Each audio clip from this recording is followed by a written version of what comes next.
Welcome to The Vault, where we reveal some of the best kept secrets for success. Our show is designed to introduce you to industry professionals in TV, movies, music, sports, and business.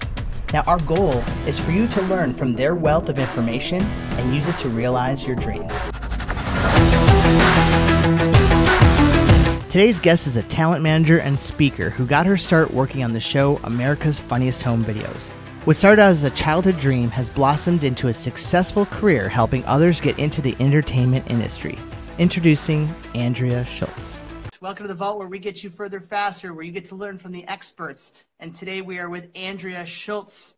Hello. She is a very accomplished speaker and motivational personality. She's going to give us some amazing advice.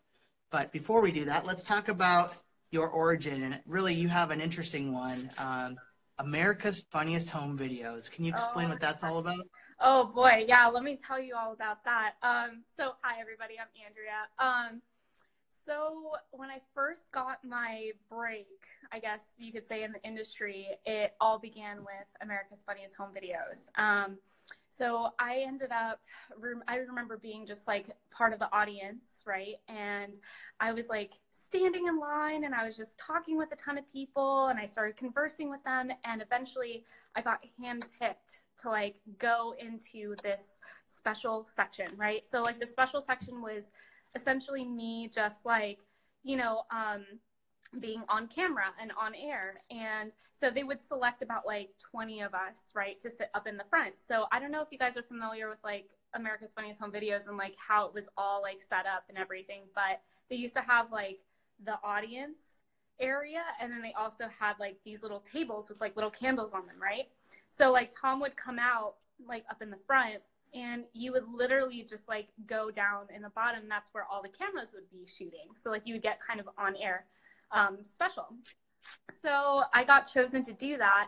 And then eventually what happened was I started talking to a couple of the producers on the show while I was there, and I kind of established a little bit of a relationship. And as that kind of progressed, I eventually was asked to play the head, stomach, and groin game with Tom Bergeron.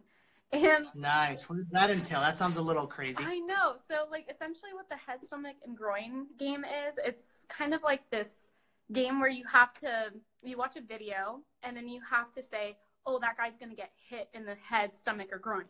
Oh, okay. Right? Okay. So like, you know, it was kind of like his little fun pickup game that he would do like in the show. So eventually what happened was when we were hanging out for a little bit, I was next to this other girl that had long brunette hair. And so the associate producer and the coordinating producer had asked their PA to come over and like tap my shoulder. That PA ended up tapping somebody else's shoulder. And so I didn't say anything because to me it wasn't a big deal. So I was just like, oh, okay. So eventually that person went up to play the game with Tom Bergeron. Well, when they were putting her makeup on, he goes, hi, Andria. And she's like, I'm not Andria. And then I'm like, I'm Andria. And then he's like, oh man, there's going to be a huge fight in the parking lot today. Like, you know, he's going like this. And I'm like, oh yeah, you know it, you know? And eventually from there, I kind of just let that go. And the coordinating producer at the time, Richard Connor, who's my mentor to this day, he approached me and he said, I'm so sorry that happened to you. You know, maybe we can get you to come to another show taping. And I was like, you know what? Better yet, I want a job here. And he was, love it. Yeah, he was like super dumbfounded because nobody had ever asked that before in America's Funniest Home Videos history. And so you just took it. You just said, hey, I want a job. I don't need to be on camera. Like, I come want on, a job. get me I want to work here. Yeah. So eventually, as you know, in this industry, what happens is they say that and then they never get in touch with you. So I was very lucky. The next day he did reach out to me and we established a good mentorship from there. It took about 3 months before I got on the show, but I ended up screening for them, which was super awesome. So a screener, essentially what we do is we look at all the clips that come in that get funneled into America's Funniest Home Videos, and we choose which ones are like the best of the best clips. And then we send that over to the producers, they review it, and that's how you get your clips on AFE. Pretty cool, huh? So what were some of the best videos that you ended up seeing while you were there? Oh, Aside from the groin shots and the stomach shots and the oh gosh. Okay, so there were a lot of baby clips that would come in all the time. Like everybody thinks their kid's hilarious, like when they're eating, right? But like there's specific little like parts of those videos that always like capture your attention. So you're always looking for like those little small like snippets, right? And then I would have to say there was this one video of this guy. He thought it would be so cool to just show himself playing a guitar completely naked.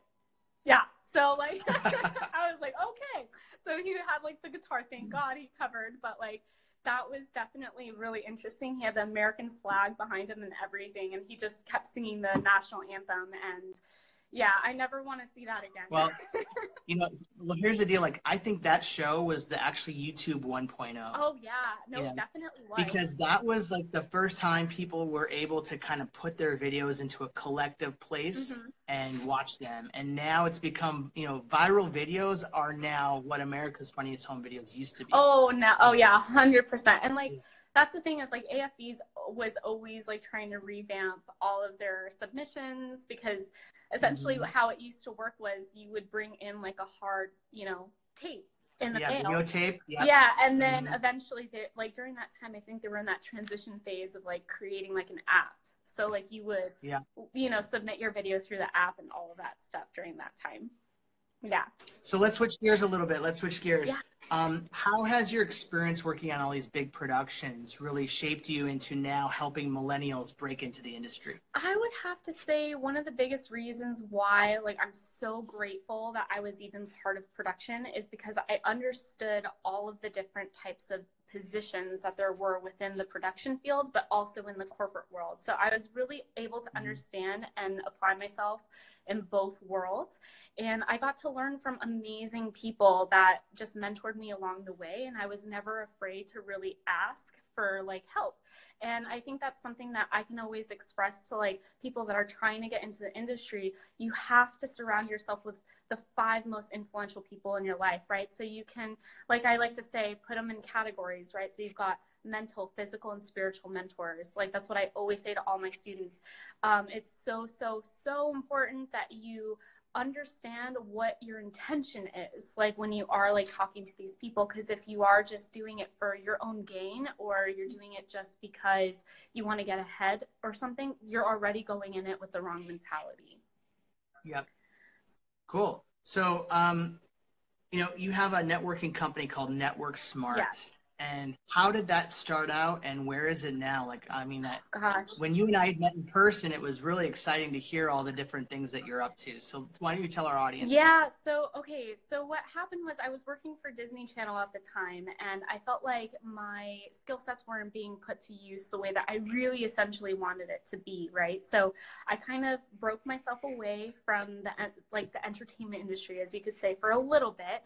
And I went and found some place where I could like go ground myself. And I remember asking myself that one question, which was, what is the number one question that I've been asked my entire life? And it sounds like a very simple question, but it's one of the most complex questions that any human could ever ask themselves, because you really have to think and deep thought, like process everything, right?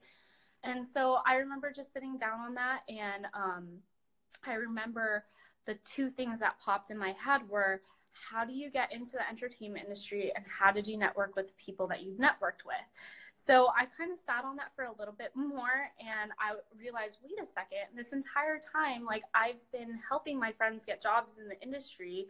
I've helped them kind of figure out what their brands are and how to appropriately apply themselves in the way that they need to, and how to network in a way that isn't, the typical networking skills that you hear like out in, the general public or in schools, right?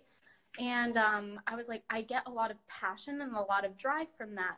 But when I really honed in deeper into like my psyche and like everything, I realized that receiving messages from people that would say like, Andrea, thank you so much for seeing my greatest potential, or Andrea, thank you so much for helping me not commit suicide, right? These are messages that I get on the daily. So like, if I receive messages like that, like I know that I'm doing my job well, That's pretty amazing. To segue, you talked about education and talking about networking. Where do you think the state of college is today? I mean, there's this big debate that is college necessary? What you're doing now, is that going to take the place of college? Where, you know, because a lot of stuff that I learned in college, when it applies to business and being an entrepreneur, Mm-hmm.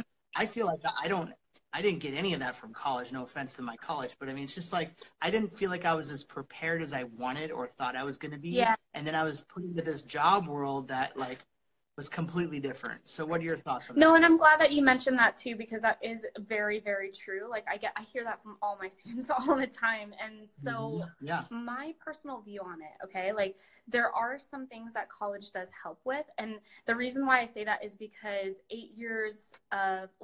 4 years of experience in college, right? 8 years of college? No, Damn. 4 years. Oh, geez. I mean, if it was 8 years, I'd be like, okay, peace, Yeah. guys. But no, but you know, you have 4 years of college essentially, right? Everybody does. But technically what it's doing is it's condensing 8 years of you having to do it on your own and condensing all that information into a period of 4 years. That's all essentially what school does.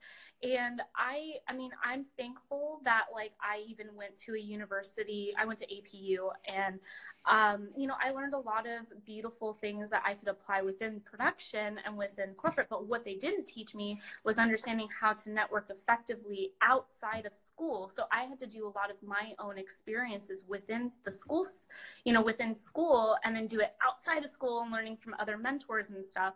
So yes and no, I would have to say that like you could utilize the school sets, you know, and apply it into your life, but I don't think it is 100% necessary to do it unless like, you know, you are like at the same time balancing out the things that you need to balance that school isn't giving you, if that makes sense. Yeah, definitely. And I know that we did touch on Network Smart, but kind of tell me more of the business model of that company. Yeah, so essentially what I do is I help you guys really understand what your brands are, because the thing is I get on the daily, I'll get students saying, hey, I'm going to be an actor, I'm going to be a director, a writer, producer, all this stuff. I'm going to be everything, which is great. Like, that's so awesome. I would love that to happen for you, and you can achieve that. But the thing is that you need to build your foundation first. And if you don't understand what that foundational piece is, it makes things so much harder for you to align yourself with the right people in your network. And then you're wasting time for them, and you're also wasting time for yourself. And so that's really what my class does, is it helps you build that brand solid. And so that way you can go and you can say, yes, now I can go with confidence and say, this is what I want, and I can create my own opportunity and not have to wait for a business or a person or anybody to really create that for me. So how did you get to that point? You sound very articulate, and it sounds like you are mature way beyond your age, because that's the type of stuff that you don't learn for, you know, 5-10 years out of college. Like, how did you get to that point so quickly? I would have to say I was raised with a family that really cared about like me being creative in any way possible, right? So I always had like a lot of ideas, and I would tell my mom and dad about these ideas and be like, that's not crazy. If you can figure out people that can help you do this, then great, go for it, right? So That's great. I would have to say it stems back into family dynamic, but also I went out of that comfort zone, and I like at age 10 got my first mentor, Constance Ramos from Extreme Makeover, and I wasn't afraid to ask her and tell her what my goals were and how I could be of value to whatever it was that she was trying to accomplish at the time. Age 10. Yeah. Age 10. That is, oh my gosh, that's awesome. Yeah, she was honestly one of the best mentors that I've ever had, because she taught me how to build my elephant skin. Because like, as we all know, that's tough skin, right? So like if we're building our tough skin early, it makes things so much easier to achieve what you're trying to go after. So aside from mentoring millennials, you also are a manager of talent. Yes. And kind of talk to me about what you do and how they are different. Yeah. So, okay, here's the difference between the two. So when I'm mentoring youth, I'm helping them build that opportunity for them from scratch, which is so awesome. And I love doing that.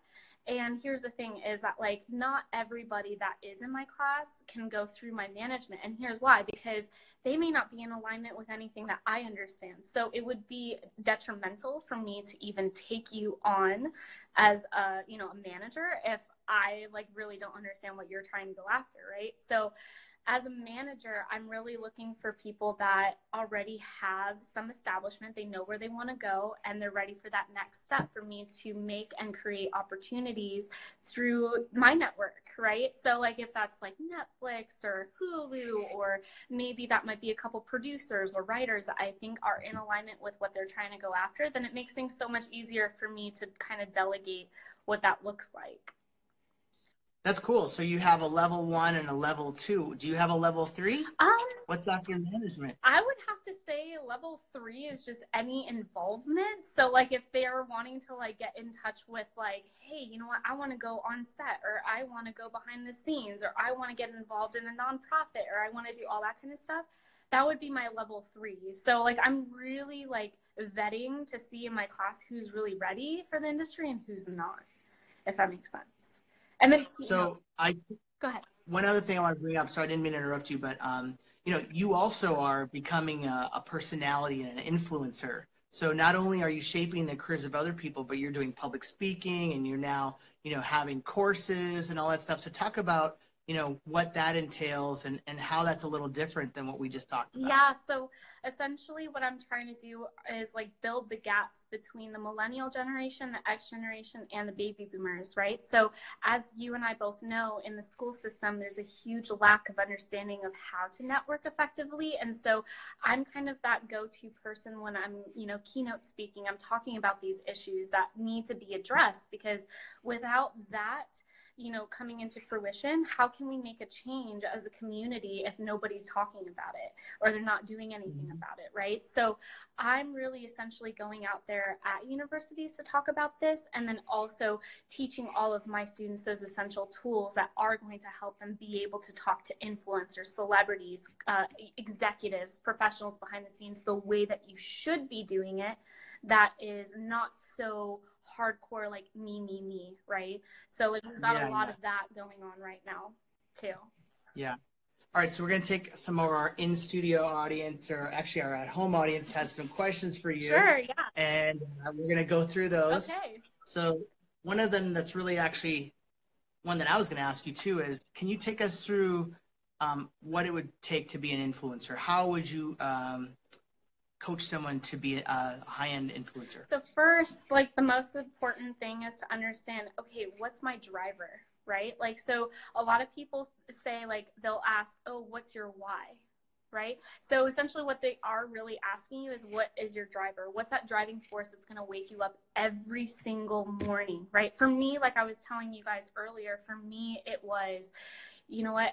Thank you so much, Andrea, for seeing my greatest potential, or thank you, Andrea, for, you know, helping me not commit suicide, right? Those are messages that I get every morning. So if you can find essentially what you're trying to portray out to the world and kind of create that into like a way for you to grow and also help other people, that's one way to influence people. But like one of the biggest things is, yeah, that's one step. But then you also have other things that you need to align yourself and like create that opportunity for others too, to join in. Yeah. I mean, I think if you know what gets you out of bed, no matter if the money's there or not, that's the through line and the first step to get people, you know, on board to living their dream. Exactly. Because, you know, you can spend that time working at a day job that you don't like, but if you know what you like, then obviously you're on the first part of the path. Exactly. All right, so let's see what else we got. Other questions here. So what are 3 tips that you could give for people inspiring to do what you do? I would have to say, be bold. Don't be afraid to be different. And 3, always find mentors that can help guide you to do this thing correctly. Because like it's funny, because yesterday I was watching this video and it's from a billionaire, and advice from a billionaire, and he couldn't have said it any better. But he was saying that when you are choosing the boss to follow, make sure it's a boss that actually is teaching different.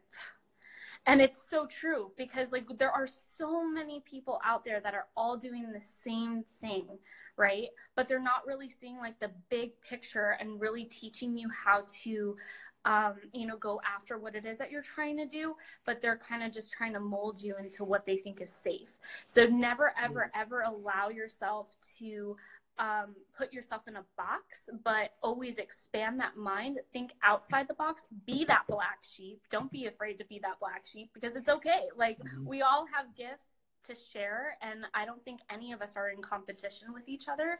I think really we're in competition with ourselves. So if we can kind of get over that hump and that thought process, we'll be the most successful people like on this planet. So another one I see here is someone's saying mentors are the keys to success. I like that. Greg, but another question I see is people are saying, you know, what mistakes have you made? And like specifically, I guess they want to know 3 examples of mistakes you've made and how you overcame them. Yeah. Okay. I mean, everybody makes mistakes, right? So like, I'm so happy that you guys are asking me this, because it's true. Like, if all of the influencers like in the world, right, they wouldn't be where they're at if they didn't make mistakes. And so one thing for me that I would have to say is, at one point in my life, I had a fear of rejection, right? And so I was always afraid of what people would say or what they would think. And so I kind of had to shift my mindset to realize that, you know what, I am just speaking out my truth, and some people may not like that truth, and some people may, and that's okay. And so like, that was definitely one hump that I went through. And then of course I've made bad business decisions where like I thought I could trust somebody and I thought they were my mentor, but really what they were doing is they were just picking my brain, or they were not allowing me to really be and voice my opinion, and or maybe they were trying to stop me from like you know, essentially growing, or maybe they did something really bad, right? Like, where morally and ethically it didn't align with who I was. And so I kind of had to step back and see the full picture to see, okay, am I really doing this because I want to be part of something, or is it because like I really truly believe in that, right? So those are definitely 2 things. And then I would say the last example is, one of the other mistakes that I've made is not allowing myself to just express myself in the way that I want to, or be strong, right, when I needed to be. And you know what? These are all common mistakes that everybody will make, and it's okay. Like, I've learned to let go of things that like aren't healthy and that are negative in my life. Yeah. And, you know, Alex, you and I, like when we were talking, and I'm so happy that like we were able to really hone in on like our self, like love and self-development, and like who we were when you and I connected. And I think that so many people don't take that time to heal what's internally battling them. And so I would say the number one advice that I can give is take time for yourself to heal internally, because guess what? Everything that you reflect inside will reflect out to other people. That's great. Well, you just basically answered my next question, which is, you know, as you know, we're in the vault and we have the best kept secrets in here that we're just trying to break out. And our guests, you know, like you, are giving us some just knowledge, just dropping it on us right now. So that was great. I'm looking at some other questions here. You know, I guess, tell us more. You have one more business, don't you? Yeah. Like you got, yeah, tell us about it. Yeah. So, okay. The other thing that I have been kind of working on as well is I'm now currently doing things with the Stanley Foundation. And so a lot of, a lot of my passion derives in helping children. I love children so much. I think they're so brilliant, and like they have so much to give, and like they're the next generation that's really going to lead our future.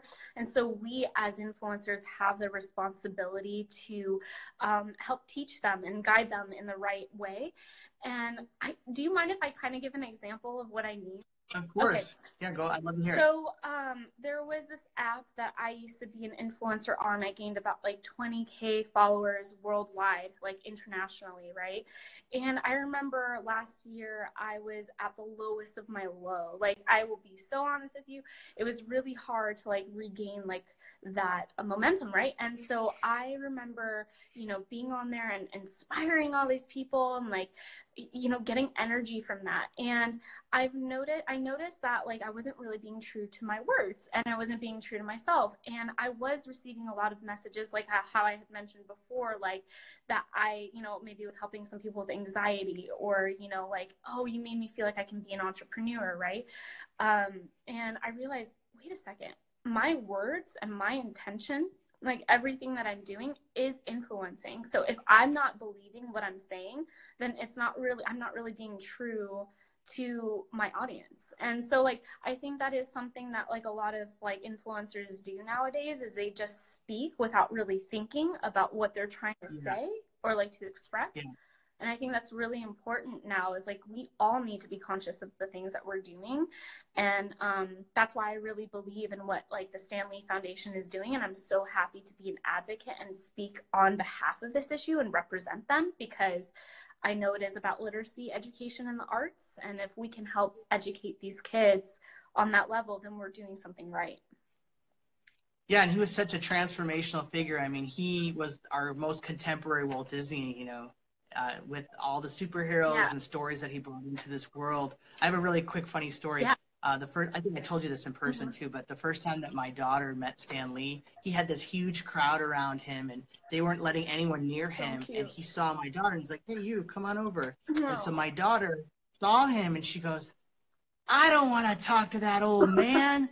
And I was just like, oh my God, this is so embarrassing. Like, he would not talk to him. Yeah. And I'm just like, well, can I talk to Stan Lee, please? I mean, like, we'll keep my daughter over there. Can we talk? So as revenge, well, actually, this wasn't really as revenge, but as revenge, the next daughter, I named her middle name Parker. Are you serious? And so after Peter Parker, you're like, see, I told you, if you don't keep your mouth. Anyway, so where can our audience find you online? Yeah, so those of you guys that are interested in kind of getting into the industry and like really figuring out what that brand is and learning those networking skills that are gonna get you to influencers and celebs, executives, and professionals, I would go on go.networksmart.co.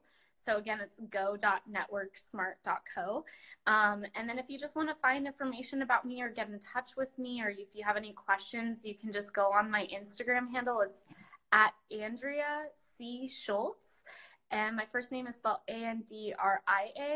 And then it's CSCHULTZ. Great. So we'll have all that on the bottom here and make sure that our guests know where to find you.